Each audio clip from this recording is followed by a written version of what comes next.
Assalamualaikum warahmatullahi wabarakatuh. Bapak Ibu Guru PAI Pejuang PPG, kembali lagi ke channel Zona PPG PAI. Kita bahas latihan soal prioritas PPG PAI tahun 2024, materi, remedial, dan pengayaan. Soal nomor 1, upaya untuk membantu mengatasi kesulitan belajar peserta didik melalui perlakuan pengajaran. Pengertian dari A. Pengayaan, B. Remedial, C. Ekstrakurikuler, D. Intrakurikuler. Nah, Bapak Ibu, kita garis bawahi ya.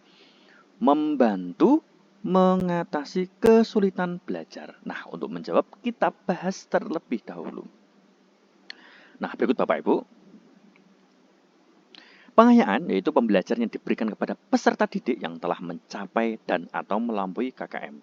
Remedial, upaya untuk membantu mengatasi kesulitan belajar peserta didik melalui perlakuan pengajaran. Ekstrakurikuler, yaitu kegiatan pengembangan karakter dalam rangka menggali potensi, bakat, minat, kemampuan, kepribadian sesuai yang dimiliki anak. Intrakurikuler, yaitu kegiatan utama persekolah yang dilakukan dengan menggunakan alokasi waktu yang telah ditentukan dalam struktur program. Nah, Bapak Ibu, soal nomor 1 yaitu mengatasi kesulitan belajar. Nah, jadi dari pembahasan ini kita bisa menjawab nomor 1, jawabannya yaitu remedial B.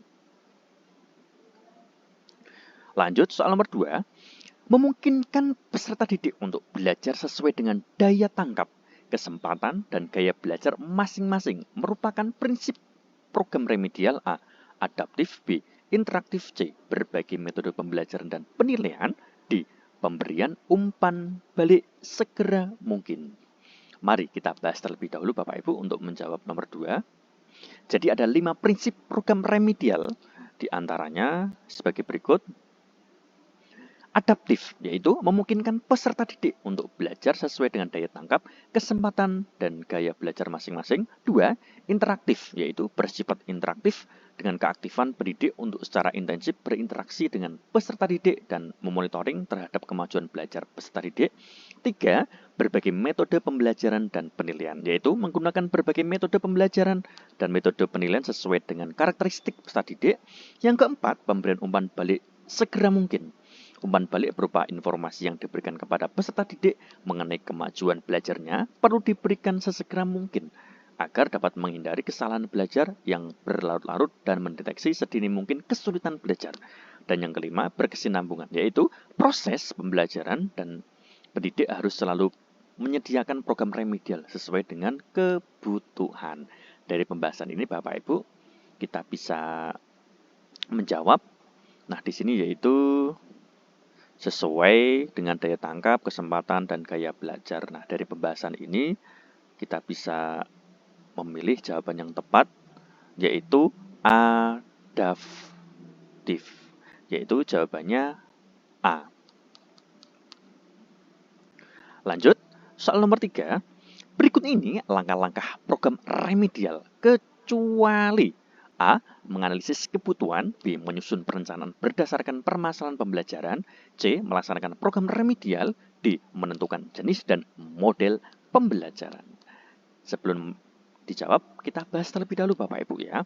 Nah, di sini ada langkah-langkah program remedial, diantaranya menganalisis kebutuhan, menyusun perencanaan berdasarkan permasalahan pembelajaran, 3. Melaksanakan program remedial. 4. Melaksanakan penilaian untuk mengetahui keberhasilan peserta didik.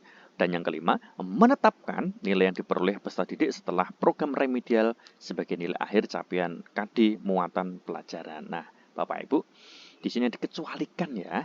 Jadi dari pembahasan ini kita bisa memilih jawaban yang tepat nomor 3 yaitu D. Menentukan jenis dan model pembelajaran. Lanjut. Soal nomor 4, upaya bagi peserta didik yang telah mencapai dan atau melampaui KKM. Maka yang dilakukan guru adalah A. Pengayaan, B. Remedial, C. Pemberian reward, D. Melanjutkan materi berikutnya. Nah, sebelum menjawab kita bahas terlebih dahulu Bapak Ibu ya. Jadi di sini pengayaan merupakan upaya bagi peserta didik yang telah mencapai dan atau melampaui KKM.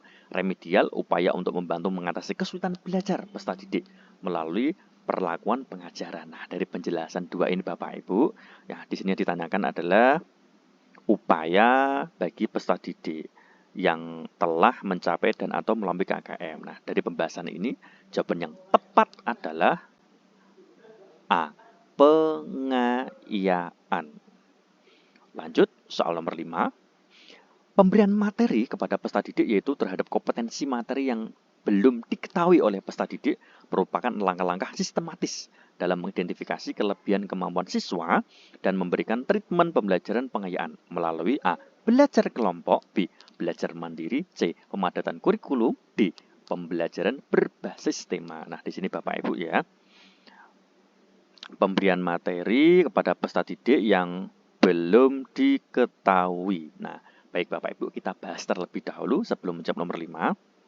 Jadi, ada langkah-langkah sistematis dalam treatment pembelajaran pengayaan. Di antaranya Bapak Ibu ada belajar kelompok, yaitu sekelompok peserta didik yang mempunyai minat tertentu diberi tugas untuk memecahkan permasalahan.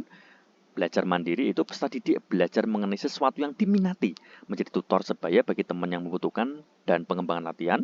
Pemadatan kurikulum yaitu pemberian materi kepada peserta didik yaitu terhadap kompetensi materi yang belum diketahui oleh peserta didik. Dan yang terakhir, pembelajaran berbasis tema yaitu pembelajaran terpadu yang memadukan kurikulum di bawah tema besar sehingga peserta didik dapat mempelajari hubungan antara berbagai disiplin ilmu. Nah, Bapak Ibu, dari soal nomor 5 ini yang saya garis bawahi itu pemberian materi kepada peserta didik terhadap kompetensi materi yang belum diketahui. Nah, dari pembahasan ini nomor 5 jawaban yang tepat adalah pemadatan kurikulum, yaitu pemberian materi kepada peserta didik yaitu terhadap kompetensi materi yang belum diketahui oleh peserta didik. Nomor 5 jawabannya yaitu C.